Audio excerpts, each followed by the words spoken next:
Alors, pour illustrer cela, je vais appeler Fanny Lepoivre, qui est fondatrice et déléguée générale de la Fondation territoriale Loire-Atlantique. Venez tous vous asseoir là. Luc Bélière, qui est président du PTCE Ciel, et enfin Jean Carinti, qui est associé fondateur du tiers-lieu L'Ermitage, qui se trouve dans l'Oise. Où vous voulez. Voilà. Une place pour tout le monde.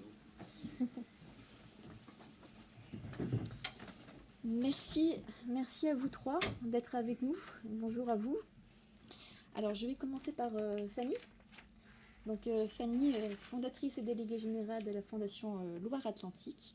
La fondation, elle a été créée juridiquement en mai, mais elle a été lancée officiellement hier. Oui. Donc, bravo.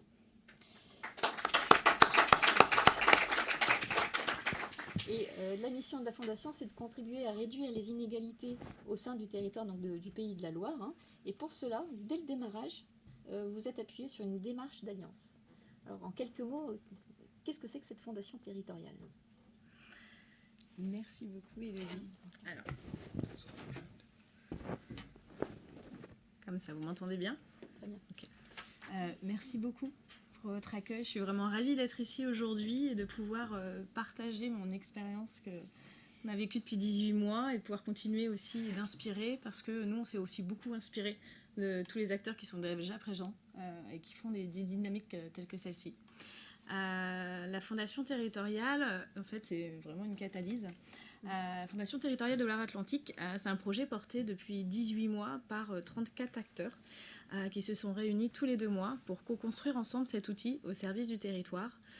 Ces 34 acteurs, c'est des collectivités comme le département, Nantes Métropole, la ville de Nantes, des communautés de communes de plus petite envergure comme Châteaubriand, et on a aussi des entreprises comme KPMG, Malakoff, Aden, Ouest, Baker Tilly, Strigo, pour vous en citer que quelques exemples. On a également des réseaux d'associations comme France Bénévolat, Passerelle et Compétences, Le Rameau, Réseau Ville.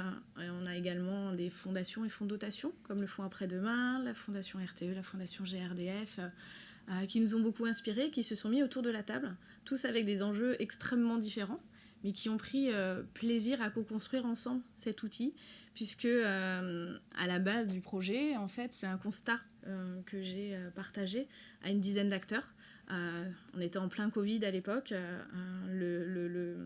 L'envie de resserrer les liens était vraiment très importante. On savait très bien que l'État ne pouvait pas résoudre à lui seul tous les enjeux sociaux que l'on pouvait porter, que les collectivités souhaitaient resserrer les liens avec les entreprises, mais avaient des façons de dialoguer peut-être différentes. Un besoin des associations aussi locales de resserrer les liens avec les entreprises et des difficultés à le faire, parce que tout le monde la tête dans le guidon, et il manquait ce maillon en fait pour faire plus de liens. Et ce constat partagé a embarqué tout le monde pour co-construire cette dynamique. Et l'enjeu qui était fort aussi, c'était de permettre d'avoir une vision partagée. C'est ce qui a fait qu'aujourd'hui, en fait, cette catalyse, elle s'est inspirée beaucoup d'autres fondations territoriales, comme on a l'Entreprise des Possibles, Bordeaux Mécène Solidaire, la Fondation du Dunkerquois Solidaire, la Fondation de Lille, qui nous ont beaucoup inspirés. Chacune des interventions, on avait toujours des témoins. Et puis, on a vraiment travaillé ensemble pour définir l'objet, les thématiques prioritaires, définir une gouvernance partagée où tous ces acteurs puissent trouver leur place. Et j'en profite pour remercier Béatrice de Durfort qui nous a accompagnés dans cette étape importante. Et aujourd'hui, en fait, effectivement, on s'est créé au mois de mai, et on a au sein de notre gouvernance toujours à la fois des collectivités, des entreprises, des réseaux d'associations pour pouvoir construire un outil qui soit vraiment au service des besoins du territoire et qui vienne combler les trous dans la raquette. C'est vraiment ça l'idée aujourd'hui, ne surtout rien réinventer, valoriser les acteurs existants pour pouvoir décupler la philanthropie locale afin de réduire les inégalités sociales, sociétales et environnementales sur la Loire-Atlantique à grande échelle et pouvoir décupler l'impact grâce à ce jouet collectif. Alors, quels sont ces principes d'action à la Fondation ?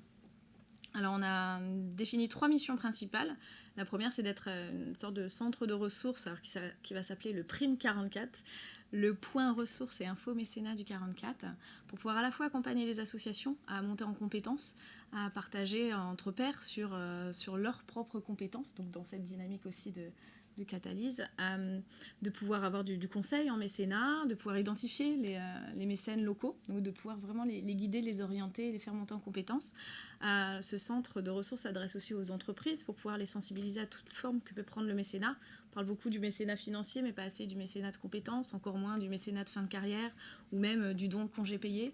Donc il y a besoin en fait juste de trouver des outils assez ludiques et de type, on a pensé à des webinaires, des podcasts, qui soient des choses rapides, qui puissent être utilisées et être concrets en fait pour les entreprises, afin qu'ils puissent embarquer leur gouvernance ou embarquer leurs salariés quand ils ont la volonté et l'envie de faire plus. Donc c'est d'être vraiment ce maillon manquant et de donner les outils, les clés pour passer à l'acte. Ça veut aussi dire de mettre à disposition la fondation territoriale comme outil d'une collectivité, d'une entreprise qui a envie de s'essayer à un appel à projet, de pouvoir utiliser la fondation pour le faire et donc avoir l'outil juridique et l'expertise pour être accompagné.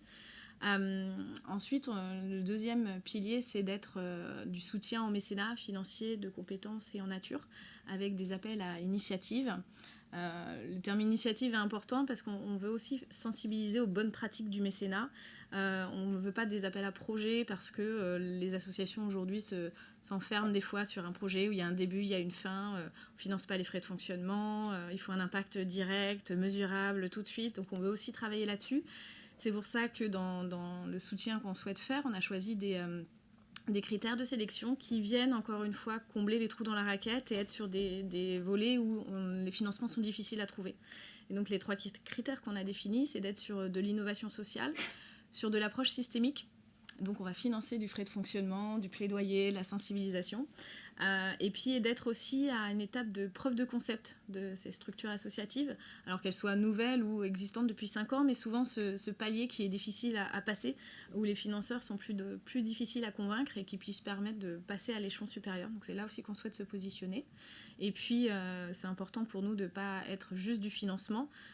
Donc c'est aussi les aider à identifier le besoin en mécénat de compétences, parce qu'une association, c'est difficile pour elle aujourd'hui aussi de définir son besoin. Donc c'est de les accompagner là-dessus.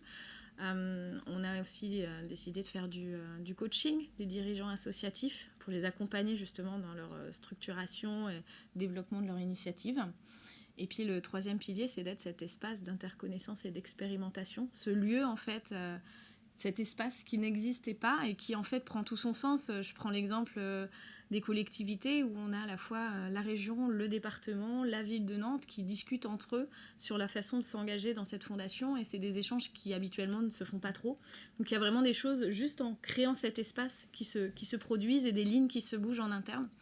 Donc je trouve ça assez fabuleux. Et puis dans les expérimentations qu'on a prévu de mener, je vous en citerai 3, c'est créer un observatoire des inégalités sociales, sociétales et environnementales sur le 44.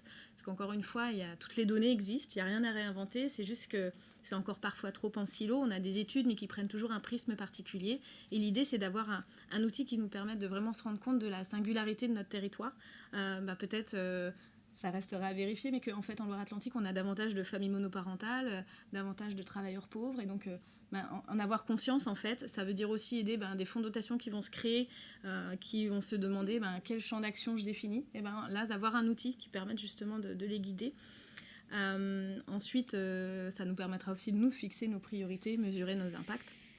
La deuxième expérimentation, c'est un agrégateur de mécénat de compétences. Parce qu'aujourd'hui, on a des plateformes d'engagement intermédiaires qui sont très intéressantes, qui sont des outils qu'il faut faire vivre. Et toutes les PME, TPE, artisans n'ont pas accès à ces plateformes intermédiaires qui ont un coût. Et puis pour les associations, c'est quelque chose de très chronophage puisqu'elles doivent s'inscrire sur chacune de ces plateformes. Donc c'est comment penser avec des acteurs qui sont autour de la table, comme Pro Bono Lab, Passerelle et Compétences, pour ne citer que, un agrégateur, un outil qui puisse permettre de le rendre accessible à tous et plus simple pour pouvoir faciliter encore une fois le développement de l'engagement. Et puis le troisième expérimentation, c'est avec la communauté de communes d'Erdre et Gèvres, de créer un appel à projets public-privé pour faire émerger justement des projets d'innovation sociale sur leur petit territoire et pouvoir ensuite les valoriser auprès des petits acteurs économiques locaux pour les faire financer. Et donc de mettre l'outil à disposition pour ces expérimentations. Et si j'ai encore le temps j'ai encore un petit peu de temps. Juste conclure sur la dynamique de faire alliance. Pour nous, les 3 facteurs clés, en fait, les éléments clés qui nous ont permis de faire alliance, c'était surtout d'avoir une vision partagée. Et donc c'est ce qui s'est fait avec ce constat initial et ces rencontres tous les 2 mois pour apprendre à se connaître en fait, les uns les autres et répondre à ces enjeux communs pour avoir cette vision commune de l'intérêt de resserrer les liens en territoire pour pouvoir permettre d'avoir un impact plus fort dans la réduction des inégalités. Parce qu'une entreprise, comme n'importe quel acteur sur un territoire, ne peut pas bien se développer si son territoire ne va pas bien. C'était également de ne rien réinventer. C'est pour ça qu'on a vraiment construit avec tous les acteurs et les acteurs de l'accompagnement des associations, par exemple. On a fait un diagnostic ensemble des besoins qu'ils avaient. On a même identifié qu'on allait former en fait, les acteurs opérationnels de l'accompagnement des associations sur cette dynamique de mécénat pour qu'ils aient plus de compétences eux aussi à guider dans un premier temps les associations. Et puis la dernière chose, c'est vraiment de l'incarner collectivement. Et hier, on a un bon exemple avec la conférence de presse où les 10 fondateurs ont pris la parole et de les voir chacun être les propres ambassadeurs de cette fondation avec leurs enjeux différents, mais ils se rejoignent vraiment tous sur ce projet commun de territoire, était assez fabuleux. Eh bien, bravo et merci.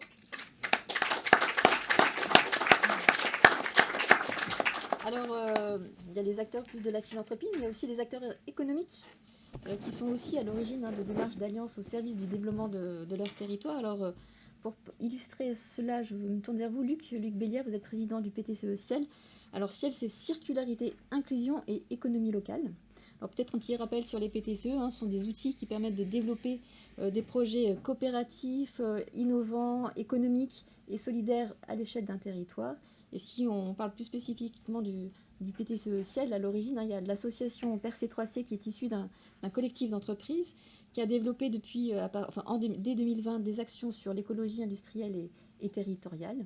Et ça a permis notamment d'expérimenter une mobilisation collective au sein du territoire de Montargis autour de la gestion des D3E en fin d'usage. Et donc les résultats de cette expérimentation ont permis de montrer la valeur et la force du jouet collectif à la fois pour l'économie du territoire, mais aussi pour l'intérêt général de proximité. Et donc PerC3C a souhaité aller plus loin en lançant et en créant avec d'autres le PTCE Ciel dès 2021. Alors Luc, est-ce que vous pouvez nous en dire plus sur ce PTCE ?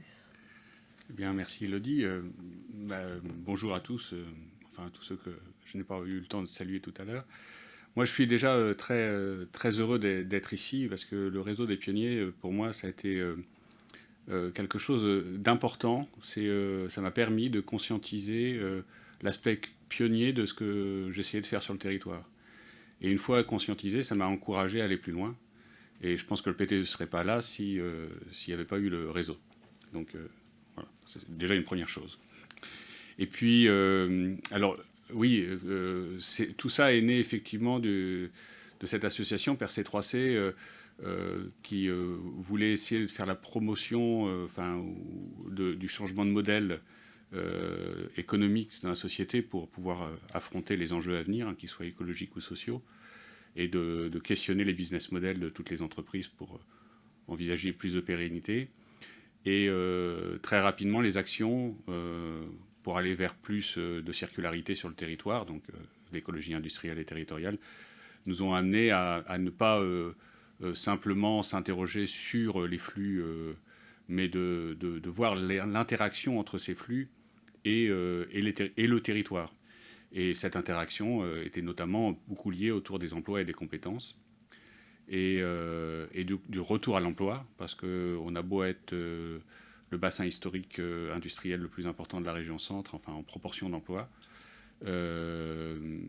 Aujourd'hui, on a le plus fort taux de chômage de la région centre, un des 2 plus forts taux de chômage, je crois. Et pourtant, toutes les entreprises cherchent à recruter et ne trouvent pas. Donc on voit bien qu'il y a une vraie problématique. Donc toutes nos actions, finalement, pour aller vers plus de circularité, on les a intégrées dans plus d'inclusion. Et il s'avère que ce soit au sein de mon petit groupe d'entreprises, que ce soit au sein de PerC3C, on avait déjà lié des liens avec beaucoup d'associations. Et quand l'État a lancé son appel à projet pour de nouveaux PTCE, l'année dernière, oui, c'est ça. Eh bien, très rapidement, on a pu mettre tout le monde autour de la table, donc des associations. C'est bon. Ouais. Voilà, des associations d'insertion, des associations de transition, des associations d'entreprises. Donc PerC3C, finalement, regroupe des entreprises en direct, mais aussi toutes les associations d'entrepreneurs du bassin sont adhérents. Et effectivement, ils n'étaient pas adhérents à ce moment-là, mais même le MEDEF Loiret est adhérent de Percé 3C. Donc on voit qu'on catalyse aussi ce milieu. Oui. Et aujourd'hui, cette organisation, voilà, avec les acteurs académiques. Alors on a mis le rameau en acteur académique, puisqu'en fait il y a tout un volet capitalisation autour de cette expérience qui est assez original, puisqu'on est le premier PTCE porté par une association d'entrepreneurs classique, dit classique, et non pas issu de l'ESS proprement dit. Et c'est une expérimentation extrêmement intéressante aussi au niveau national. Et donc j'ai les 3 parties prenantes, et on a impliqué les collectivités, donc notamment le conseil départemental et le PETR, le pôle d'équilibre territorial et rural, qui regroupe donc les 3 communautés de communes et l'agglomération de Montargis. On les a impliqués dans le PTCE sans les faire rentrer vraiment dans la gouvernance, en les mettant en membres associés. Voilà un petit peu. Donc voilà, faire de la circularité sur le territoire en utilisant l'inclusion pour l'économie locale. Voilà. Alors, quels en sont ces piliers fondateurs au PTCE? Alors, oui, justement, c'était le... Non, on ne peut pas appuyer là-dessus. Ah non. Voilà. Ah, voilà. À gauche ou à droite. D'accord. Hop. C'est ça. Voilà. En fait, on a structuré notre action vraiment en fonction des ODD. Et donc, on est parti sur 3 ODD vraiment de structuration du PTCE, qui sont autour de l'emploi, autour de l'innovation et puis autour de la consommation responsable. Et c'est vraiment ça qui construit un peu notre projet, notre assemblage. Tout ça, ça soutient toute cette démarche d'écologie industrielle et territoriale. Et donc le PTCE, c'est ce qui vient coiffer tout ça, comme on voit sur le petit schéma, et qui va venir à la fois... le PTCE est soutenu par toute cette démarche-là, et à la fois le PTCE vient animer cet ensemble d'objectifs. Ce que le gain ou la reconnaissance du secrétariat d'État à l'économie sociale, solidaire et responsable, qui n'existe plus, je crois, en tout cas il a changé de boutique. Et non, mais ce qui était intéressant quand même de l'avoir dans le ministère de l'économie, parce que justement, nous on s'inscrivait complètement là-dedans. Maintenant qu'on scinde, je ne sais pas comment ça va être organisé, si c'est une vision purement associative. Mais ça nous a permis aussi d'embaucher une chargée de mission, hein, qui est dans la salle, et qui coordonne tous ces projets-là. Et donc, par ODD, mais même si ce n'est pas forcément très simple, bon, vous n'allez pas pouvoir lire, mais c'est juste pour vous donner l'idée, hein. L'ODD 17, celui de la coopération, c'est vraiment l'essence du PTCE. C'est vraiment notre rôle, c'est de faire que les structures se parlent. Certaines structures qui se voyaient parfois comme des concurrents les uns vis-à-vis des autres. Et c'est parce qu'on a acquis au fil des années la confiance de ces structures, à la fois au sein du Conseil de développement et à la fois dans les différentes actions de mécénat qu'on peut avoir sur le territoire. Ah oui, ça part tout seul, ouais. Effectivement. Non, mais c'est une très belle image quand même. Après ça. C'est adorable. N'est-ce pas, Jean ? Voilà, et c'est vraiment l'ODD 17 qui est notre ADN de base, et les 3 autres objectifs qui sont nos modes d'action. Et sur chaque objectif, on a des fiches actions qui regroupent plusieurs acteurs. Et donc, le fluidifiant de l'ODD 17, ce que nous, on apporte, c'est vraiment que tout le monde accepte de travailler ensemble. Et donc, on a l'action sur les équipements électroniques, hein, et on a encore une grande collecte demain et après-demain. On a des projets de plus long terme, comme de l'habitat intergénérationnel en construction paille, puisqu'en fait, à Montargis, on a la plus vieille maison construction paille au monde, qui a plus de 100 ans, qui a fêté ses 100 ans l'année dernière. Donc c'est tout à fait remarquable, et on voudrait plus le valoriser, et avec des objectifs à plusieurs associations à chaque fois. Donc on arrive à sortir, à faire un peu plus de systémique, à sortir les projets de chacun de leurs objectifs propres, pour tenir compte des objectifs des partenaires. Et c'est ça qui est tout à fait remarquable. Alors il y a l'inertie, à la fois il y a l'inertie, il faut convaincre, et à la fois je trouve, enfin quand je me retourne, il y a 1 an, on ne savait pas qu'on postulait au PTCE, quoi. Et ça s'est fait comme ça, juste parce que le travail de catalyse avait déjà été fait, quoi. Et c'est ça, et c'est aussi parce que, voilà, j'ai pris conscience que le travail avait été fait grâce au réseau et qu'il y avait quelque chose à faire pour aller plus loin.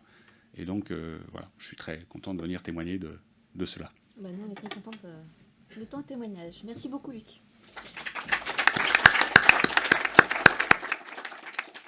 On vient de le voir, hein, selon le profil d'acteur qui porte cette démarche d'alliance sur son territoire, on aura plutôt une approche plus philanthropique. C'était l'exemple de la Fondation territoriale Loire-Atlantique. On a l'approche plus économique avec l'exemple du PTCE. Puis il y a des projets qui sont hybrides dès leur conception et qui imaginent à la fois de proposer des offres d'intérêt général qui associent intérêt général et économie aux services qui contribuent au service du territoire. Et donc, à titre d'illustration, nous avons avec nous Jean Carinti, qui est associé fondateur du tiers-lieu d'Hermitage qui se trouve dans l'Oise. Alors Jean, est-ce que vous pouvez nous présenter en quelques mots ce tiers-lieu ? Oui, bonjour à toutes et tous et merci vraiment du fond du cœur de m'accueillir aujourd'hui pour partager cette journée et ces réflexions sur les alliances en territoire. Je vais vous parler assez rapidement de l'Hermitage et de ce que ça représente aujourd'hui comme espace d'action au service des transitions dans un territoire qui est à la limite de l'Oise et de l'Aisne, qui est ce qu'on appelle avec souvent la poésie des noms de PCI, d'établissements de coopération intercommunale, les lisières de l'Oise. Donc c'est Vic-sur-Aisne, c'est les chips Vico, historiquement, c'est le pays du sucre, des pommes de terre et du blé. Et alors l'Hermitage dans tout ça, c'est un lieu qui est un peu hors sol au départ, construit en 1930 par un commerçant voulant prendre la place finalement d'un ancien Hobro qui était parti avec les fonds de reconstruction de la garde 14-18 en ville. Donc ils construisent ce grand domaine de 30 hectares au-dessus d'un territoire avec 3 hameaux qui s'appelle Autrèche, c'est le village d'Autrèche. Il foire complètement son opération, il fait faillite. Et comme beaucoup de fonciers de ce type, qui sont des folies bourgeoises ou des anciennes grandes maisons ayant un rôle structurel sur leur territoire, ils sont repris par des collectivités, par des structures comme les caisses d'allocation familiale ou des instituts médico-éducatifs. Donc en 1954, c'est racheté par une communauté de malades de la lèpre qui fonde probablement une des premières maisons médicales autogérés en France. Ces gens, très rapidement, arrivent à l'autonomie et au prix de journée de la sécurité sociale, sont bien accueillis dans leur territoire et fondent une ONG internationale. Et moi, je suis un des petits-enfants de cette histoire, puisque ma grande-tante était fondatrice de la maison médicale. Mon papa a pris une place dans l'ONG de coopération qui s'appelle le CIDR, qui est assez connu dans les milieux de coopération. Je fais un clin d'œil à Gabrielle, avec laquelle on a partagé les bancs de l'université. On a une culture de coopération internationale. Donc, le CIDR, c'était un des fondateurs de Coordination Sud. Et cette histoire, elle se termine en 2015. Et c'est important de parler du lien parce qu'il y a une mise en récit importante à l'Hermitage et il y a une symbolique également. Donc ce lieu est en vente. En France, en ce moment, on a à peu près 150 000 lieux de ce type en vente, qui sont des lieux qui sont clairement désaffectés. Des usines, des anciens châteaux, des anciennes maisons bourgeoises, des anciens lieux publics, des gares, etc. L'Hermitage, c'est un cas d'école. Donc on reprend en collectif, en 2017, ce site en le louant, en faisant un financement participatif, et on a déjà un lien particulier avec le territoire puisqu'on ne demande pas de licence. On ne demande pas d'autorisation, on ne va pas d'abord présenter le projet à l'EPCI, parce que compte tenu de la dimension septentrionale du lieu, dans un EPCI qui a un centre-bourg, on appelle ça les petites villes de demain aujourd'hui, avec beaucoup de poésie, on n'aurait pas forcément eu de consensus. Donc on a joué un peu une partie de poker, on a racheté le site, et petit à petit, on lui a donné 4 piliers de développement. La transition écologique, vous voyez sur la partie B là qu'on a ce qu'on appelle un espace de micro-ferme de production maraîchère. Donc on a développé la question agroécologique autour du maraîchage bio. On avait 2 hectares à mettre en culture. On a travaillé avec une société coopérative qui s'appelle Sens et on a donc remis en culture ces terres pour développer la thématique de la transition alimentaire, du circuit court. On a créé une AMAP. On a fédéré des agriculteurs du coin qui, au départ, sont plutôt des grands céréaliers, n'avaient pas forcément en tête de basculer sur ces sujets-là. Aujourd'hui, on est en train de pousser les agriculteurs à mettre un peu de terre à disposition pour faire ce qu'on appelle des micro-fermes maraîchères. C'est vraiment une preuve de concept autour du maraîchage bio. Et puis, on a un espace forestier qui est important, hein. La forêt dans nos territoires aujourd'hui, c'est un enjeu stratégique de transition écologique pour ce qu'on appelle les futurs paiements de services environnementaux autour de la qualité de l'eau, de la fonction sociale de la forêt, etc. Et cette forêt, elle joue un rôle significatif puisque la plupart des habitants maintenant peuvent y aller. On a créé ce qu'on appelle un commun forestier d'usage dans la forêt. Mais les bâtiments que vous voyez sont tous complètement hors jeu au XXIe siècle. Ils sont tous très coûteux en énergie. Ils sont tous construits dans des modèles qui sont clairement obsolètes. Donc l'enjeu de l'Ermitage, c'est le deuxième thème, c'était la transition énergétique.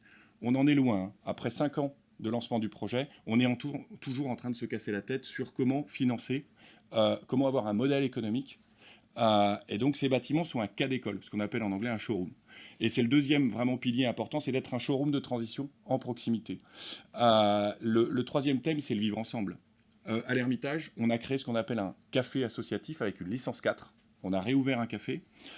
Et donc on accueille les habitants du territoire. Et c'est pas simple de réouvrir un café dans un foncier privé quand il n'y a pas eu de vivre ensemble depuis au moins 30 ans dans le territoire. Et le dernier thème, qui peut paraître contre-intuitif, mais qui est quand même assez sensible, c'est la question de la souveraineté numérique. On est dans un territoire qui est en train d'être submergé par la dématérialisation des services. Les gens sont complètement en train de décrocher. Et donc, on a construit une relation au numérique qui est une relation d'inclusion. On a des liens très forts, notamment avec les enjeux d'installation d'épannage informatique pour former des jeunes, la mise en place de filières de recyclage de matériel informatique. Donc, la partie des bâtiments qui nous sert à ça est un bâtiment qui était une fabrique d'élevage de poulets qu'on est en train de transformer.